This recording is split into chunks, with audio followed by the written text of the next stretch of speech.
Assalamualaikum warahmatullahi wabarakatuh. Perkenalkan, saya Sandi dari program studi psikologi Unima. Nah, saya ber-NPM 0010. Nah, hari ini saya akan menjelaskan materi yang menarik, teman-teman, yaitu bagaimana sih caranya dan bagaimana sih strategi untuk mengajar yang efektif untuk murid-murid. Nah, kita akan belajar bersama untuk materi ini karena materi ini sangat-sangatlah menarik dan penting, karena di zaman sekarang banyak siswa-siswa yang membutuhkan atau harus menggunakan strategi-strategi yang menarik gitu agar para murid-murid itu bisa memahami dan bisa berkontribusi di pelajaran itu. Nah, untuk strategi mengajar sendiri adalah metode atau pendekatan kepada siswa yang digunakan oleh pengajar untuk mencapai tujuan pada saat mengajar ini. Nah, tujuan untuk mengajar ini sebenarnya adalah untuk para siswanya bisa dapat memahami dan bisa dapat mengaplikasikan materi yang sudah dijelaskan. Nah, strategi ini berhasil ketika para siswa ini bisa menerima semua materi dan bisa saling berkontribusi pada saat kegiatan belajar dan mengajar. Nah, kira-kira apa saja sih komponen dan strategi utama pada saat mengajar yang efektif? Nah, yang pertama itu ada memahami kebutuhan siswa. Nah, setiap siswa itu memiliki gaya belajar dan seperti pemahaman yang berbeda-beda. Sepertinya contohnya visual, auditori, dan juga dia perlu sekali guru-guru yang bisa untuk membimbing dia untuk menentukan metode-metode yang tepat untuk para murid. Karena yang kita tahu sendiri, murid-murid itu pasti banyak sekali kebutuhan yang berbeda-beda dan masing-masing begitu. Lalu, yang kedua ini ada metode pembelajaran yang aktif. Nah, metode pembelajaran yang aktif ini kita harus melibatkan siswa secara langsung.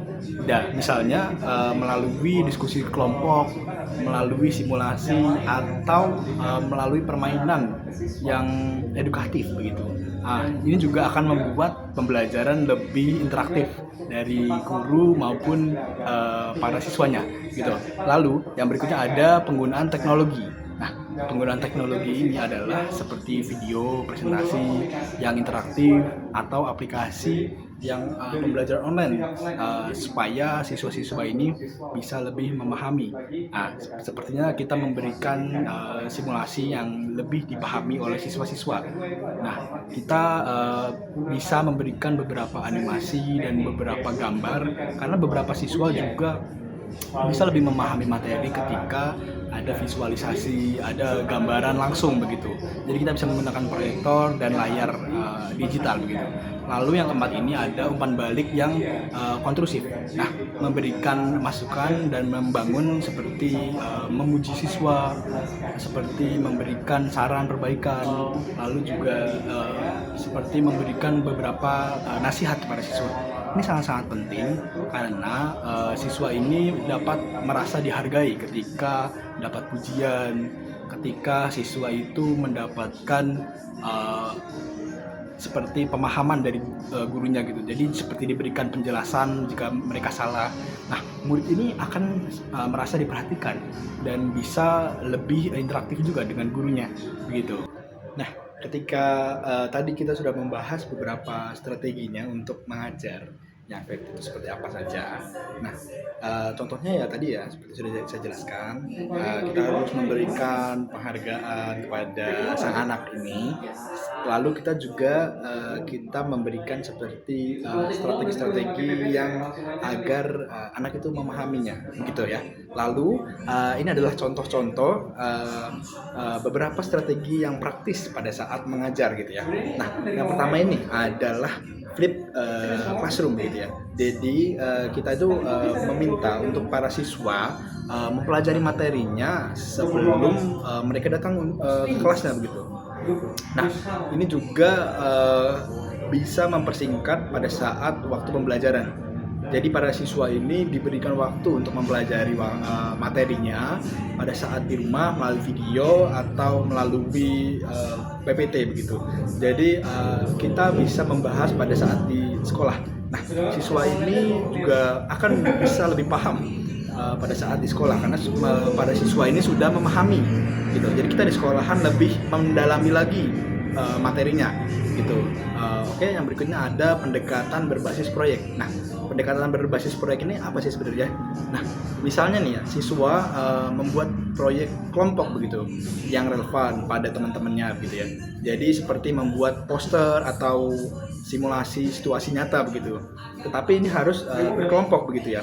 Karena apa? Jadi siswa yang pendiam bisa bekerja sama dengan siswa yang aktif begitu. Jadi mereka bisa saling membantu, bisa saling membackup, jadi bisa saling diskusi gitu ya. Jadi masing-masing dari siswa itu bisa memahami materi apa yang diberikan dan bisa mengaplikasikan pada saat itu. Lalu juga ada yang ketiga ini ada strategi problem solving. Nah, seperti yang sebelumnya, materi problem solving ini kita memberikan siswa masalah nyata begitu yang harus mereka pecahkan. Nah, seperti studi kasus yang sederhana terkait pembelajaran begitu. Jadi para siswa ini diberikan sedikit studi kasus yang akan mereka pecahkan. Nah, hal ini akan mudah sangat dipahami karena mereka bisa paham situasi nyatanya gitu. Nah, kita juga jangan lupa berikan mereka kelompok juga seperti yang tadi saya jelaskan, karena kelompok ini sangat-sangat penting pada saat siswa bisa berbaur dengan siswa lainnya, bisa saling bertukar info, bertukar ilmu begitu ya. Nah, ini juga sangat-sangat penting karena ya bisa memberikan contoh nyata begitu ya. Nah, ketika tadi kita sudah membahas beberapa strategi yang untuk mengajar yang efektif itu seperti apa, nah kita juga akan membahas beberapa teori dari beberapa tokoh psikologi. Nah, contohnya yang pertama ini ada dari teorinya Jean Piaget sama Vygotsky. Nah, ini adalah inti teorinya itu adalah siswa belajar dengan aktif dan membangun pengetahuan melalui pengalaman dan interaksi. Nah, seperti yang sudah saya jelaskan tadi, ya, seperti diskusi, seperti pembelajaran berbasis proyek, itu sangat-sangat relevan untuk teori ini, gitu.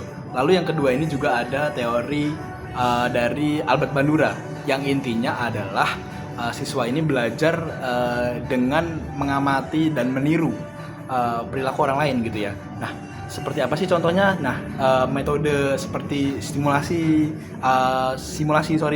lalu seperti demonstrasi, lalu seperti permainan-permainan, seperti yang sudah saya jelaskan tadi, seperti ada beberapa pemecahan kasus, studi kasus begitu, yang akan mereka lakukan bersama teman-teman. Jadi itu akan membuat mereka bisa merasakan langsung untuk pembelajarannya lebih terasa kepada mereka begitu. Jadi mereka otomatis lebih mudah memahaminya. Lalu yang berikutnya ada teori dari Vygotsky. Nah, yang ini tuh intinya poin dari teori ini adalah pelajaran yang paling efektif ini terjadi ketika siswa ini diberikan seperti tantangan yang sedikit lebih sulit, sedikit lebih dari kemampuan mereka begitu. Jadi mereka merasa tertantang. Jadi iya, kita berikan seperti tahapan-tahapan dari yang ringan, lalu makin berat lagi, makin berat lagi. Jadi siswa ini dapat bisa memahami dari dasarnya. Jadi tidak langsung ke yang sulit begitu. Jadi siswa bisa memahami dari dasar dan bisa memahami semuanya begitu. Nah, guru ini dapat menggunakan seperti scaffolding. Ini adalah bantuan yang bertahap seperti yang saya jelaskan tadi. Lalu seperti memberikan petunjuk kecil untuk membantu siswa dalam menyelesaikan tugas yang sulit begitu. Jadi misal siswa tidak bisa, lalu diulangi lagi dari awal, masih belum bisa lagi, diberikan lebih ringan lagi, dan seterusnya begitu. Nah, seperti materi yang sudah saya jelaskan tadi, dapat kita simpulkan bahwa strategi mengajar yang efektif itu sangat-sangatlah penting loh teman-teman. Maupun bagi siswa, maupun bagi pengajar, itu sangat-sangatlah penting. Karena kita ini bisa memahami kebutuhan siswa. Kita juga bisa lebih memahami untuk bagaimana cara pengajar mengajar kepada siswa yang lebih efektif. Agar tujuannya apa sih? Agar materi yang disampaikan itu bisa diserap dan diaplikasikan oleh siswa begitu ya. Nah, juga kita bisa menggunakan beberapa teknologi, menggunakan seperti umpan balik, seperti beberapa metode-metode yang bisa membuat pembelajaran lebih efektif dan lebih interaktif. Karena hal ini sangat-sangatlah penting untuk siswa dan guru juga pada saat mengajar. Nah, lalu juga ada beberapa teori dari tokoh-tokoh psikologi yang bisa kita aplikasikan pada saat mengajar. Seperti yang tadi sudah saya jelaskan, banyak sekali teori-teori yang sangat-sangat relevan pada saat mengajar gitu ya. Kita juga bisa lebih mudah saat memberikan pengajaran terhadap siswa-siswa. Lalu kita juga bisa memberikan contoh nyata agar mereka dapat memahami kepada kehidupan relevan mereka gitu. Jadi siswa-siswa ini lebih bisa menangkap materi, bisa dipahami, dan bisa lebih menyenangkan bagi semua siswa. Nah, begitu saja. Nah, bagaimana teman-teman materi hari ini? Menarik bukan? Terima kasih sudah menonton video edukasi dari saya. Bila ada kurang atau lebihnya saya mohon maaf. Wassalamualaikum warahmatullahi wabarakatuh.